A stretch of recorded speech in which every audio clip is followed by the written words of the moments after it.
The sound came first, not loud, not shocking, just wrong enough to stop Emily Carter in her tracks. It was a quiet Sunday afternoon in a suburb outside Seattle, the kind of day Americans called peaceful without thinking. Rain pressed softly against the windows. The house felt empty. Even though it wasn't, Emily had lived there long enough to know the difference between calm and silence that carried weight. This silence felt heavy. She stood at the bottom of the stairs, grocery bag still in her hands, listening. From upstairs came a low, broken sound. Not music. Not laughter. A voice-tight, angry, tired talking to itself. Emily's heart tightened. She didn't rush. She didn't panic. She simply set the bags down and walked upstairs. Each step careful, each breath slower than the last. At the end of the hall, Daniel's door was half open. Daniel was her stepson, 22, an adult by law but still young in the ways that mattered. He had moved back home 3 months earlier after leaving college. No big fight. No dramatic goodbye. Just a quiet return with a single suitcase and a look in his eyes that said he felt like he had failed. Emily had promised herself she would respect space. Boundaries mattered. In American families, especially blended ones, lines could blur fast. She knew that. But something told her not to turn away. She knocked once, lightly. No answer. She pushed the door open. Daniel sat on the edge of his bed, leaning forward, elbows on his knees. His phone rested in his hands, screen glowing. His jaw was tight. His shoulders shook as he dragged a hand through his hair again and again. Like he was trying to pull himself out of his own thoughts. Emily stopped just inside the doorway. She didn't see anything inappropriate. No secrets. No shameful acts. What she saw was worse. She saw a young man unraveling. Daniel stared at his phone like it was judging him. Messages half-written, emails unopened, job alerts rejected. Every swipe felt like another reminder of what he hadn't become. Emily cleared her throat softly. Daniel jumped, eyes wide. For a split second, fear crossed his face. Then, embarrassment. Then anger at himself. "I didn't hear you," he said quickly, locking the phone. "I'm sorry," Emily said. "I wasn't trying to snoop." Silence stretched between them. Emily had married Daniel's father, Mark, 6 years earlier. Mark traveled often for work. Emily worked from home as a content editor. They had learned how to live around each other without forcing closeness. Emily never tried to replace Daniel's mother. She never crossed that line. But this moment wasn't about roles. It was about a person in pain. "You okay?" Emily asked. Daniel let out a short laugh. "Yeah, totally." The lie hung in the air. Emily didn't call him out. She didn't push. She simply nodded and turned slightly, giving him room to speak if he wanted.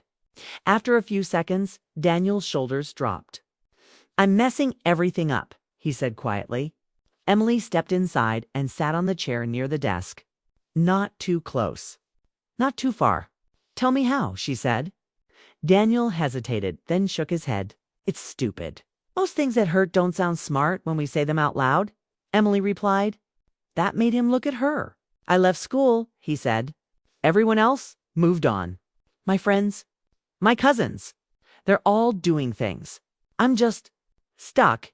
Emily listened. That was her strength. Not advice. Not fixing. Listening. Daniel's words came faster now. "I apply for jobs, but I don't follow through. I tell myself I'll start tomorrow. Then tomorrow comes and I do nothing. I hate myself for it." Emily felt a sting in her chest. Not pity, recognition. "You're not lazy," she said. "You're scared." Daniel's eyes filled. He looked away. "Don't say that," he muttered. "You don't know me like that." "I know fear," Emily said. "It makes smart people freeze." The rain outside grew louder, like it agreed. Daniel stared at the floor. "I feel like I'm playing games with my own life. Like I don't take it seriously. Like I'm watching myself fail and not stopping it." That was the moment Emily understood the truth behind what she had walked in on. This wasn't about secrets or shame. It was about a young man slowly letting go of himself. "You don't need to punish yourself to grow," she said. Daniel laughed bitterly. "Feels like I deserve it." Emily leaned forward slightly, resting her hands on her knees. "No one deserves to feel useless." For a long moment, neither of them spoke. Then Daniel asked, "Why do you care?" It wasn't rude. It was honest. Emily chose her words carefully. "Because you live here. Because you're family. And because I see someone who needs help, not judgment." Daniel swallowed. His voice dropped. "My dad thinks I'll figure it out. He believes in you," Emily said. "Or he doesn't want to deal with me." Emily didn't argue. Instead, she said, "What do you want?" Daniel thought about it. Really thought. "I want to feel proud again." Emily nodded. "That's a good place to start." She stood up slowly. "I'm not here to control your life. But if you want support trio, Supporti can help. With resumes. With planning. With someone checking in." Daniel looked surprised. "Why you?" Emily smiled softly. "Because I'm here." The simplicity of it hit him. "Okay," he said. "I don't promise I'll be good at it." "You don't have to be," Emily replied. "You just have to show up." That night, Emily lay awake in her room long after the house went quiet. Mark was away on another business trip. The ceiling fan hummed above her. She replayed the conversation again and again. She knew the risks. Emotional closeness could create confusion. Gratitude could feel like something else if boundaries slipped. Emily was careful by nature, but she was also human. She promised herself one thing: help, not attachment. Support, not dependence. Down the hall, Daniel sat on his bed, staring at the ceiling too. For the first time in months, his chest felt lighter. Someone had seen him without laughing or fixing or leaving. Someone had stayed. The next morning, Emily left a cup of coffee on the counter with a note beside it. "Small steps still move forward." Daniel stared at the note longer than he needed to. He folded it and slipped it into his pocket. Neither of them knew it yet, but that quiet moment, the knock, the pause, the choice to listen had changed everything. And the hardest part was still ahead. The first time Daniel smiled in weeks, Emily almost didn't recognize him. It happened on a Monday morning. The kind of Monday that drags in Seattle, with gray clouds pressing down and drizzle tapping the windows. Emily had left her usual cup of coffee on the counter with a small note. "You don't have to fix it all today. Just start." She had expected him to glance at it, maybe ignore it like he had the others. But he hadn't. He had smiled. A real smile, tight at first, but genuine. Emily felt something in her chest shift, not romance, not desire. Just a quiet pride she hadn't allowed herself to feel in a long time. She reminded herself, boundaries first. Support second. That was the rule she had promised herself. Daniel was sitting at the small kitchen table, laptop open, pen in hand, scribbling notes onto a pad. For weeks he had barely moved from his room, letting time slip past like water through fingers. Now he was actively planning. A job application here, a follow-up email there. The transformation was subtle, but noticeable. Emily poured herself a coffee and leaned against the counter. "Looks like someone finally decided to show up for themselves," she said, trying to keep her tone light. Daniel didn't look up. "I had to," he said softly. "If I don't start now, I'll keep wasting time." Emily nodded. "Good, baby steps."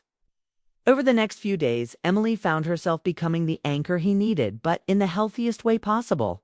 She helped him organize his days, reminded him of deadlines, practiced interview questions. She didn't hover, didn't nag. She created structure without smothering, guidance without judgment. Each interaction built trust, confidence, and a sense of stability for Daniel he hadn't felt in months. One afternoon, Emily found him in the living room, stretching before a run. His face was flushed from exertion, and for a moment she thought he looked almost happy. "How do you feel?" she asked. "Alive," he said with a grin. "Kinda weird, right?" "But good." Emily smiled. It was strange seeing someone she had once thought of as broken start reclaiming himself. But she also noticed something else, an unspoken connection that ran deeper than casual friendliness. It wasn't romantic in action, but there was tension, a closeness forged in shared vulnerability and trust.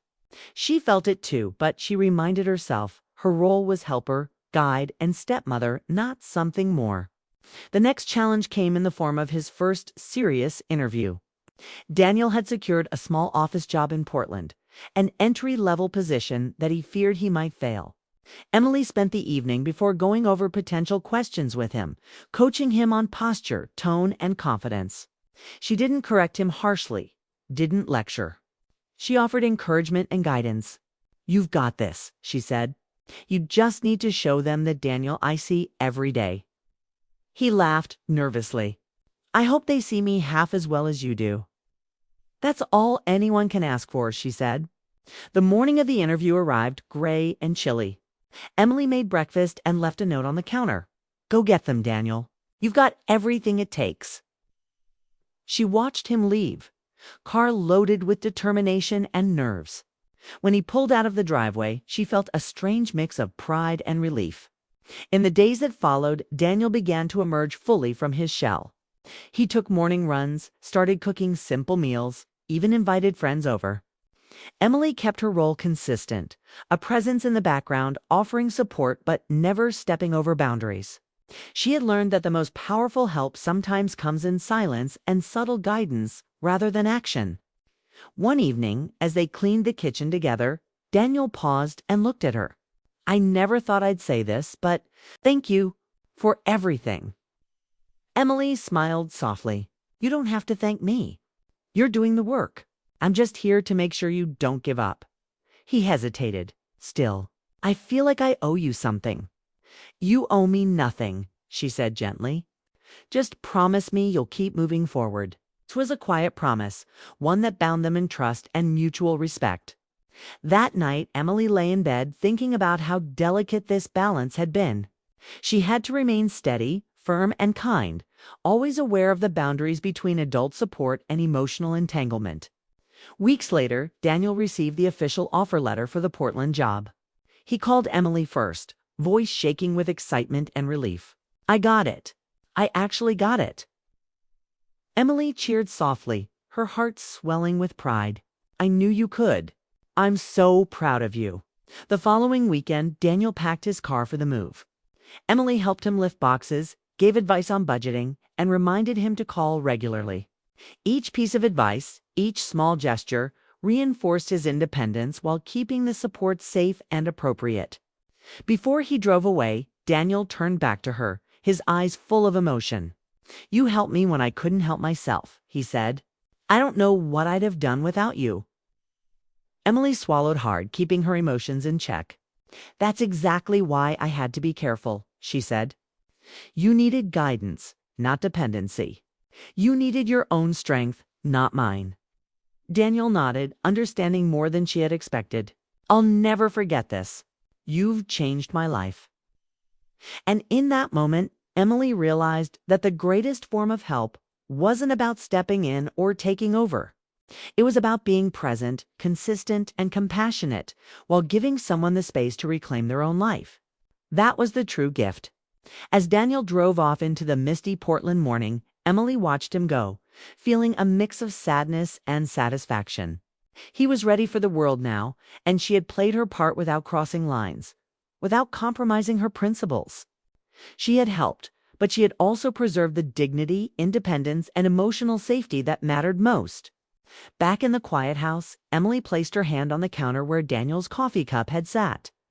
She smiled, not with longing, not with desire, but with the calm understanding that some bonds, delicate, emotional, transformative, don't need romance or drama to be meaningful. They need patience, empathy, and respect. The house felt quiet again, but not empty. The echoes of growth, trust, and connection lingered in the walls. Emily knew that this was the kind of story people remembered not for scandal, not for excitement, but for the emotional truth of helping someone rise when they had lost their way. And sometimes that kind of help changed lives forever. It was a story of restraint, trust, and the quiet power of support, a story that left both of them stronger, ready for the future, and aware that real help doesn't always scream. Sometimes it whispers, The end of one chapter, the beginning of many more.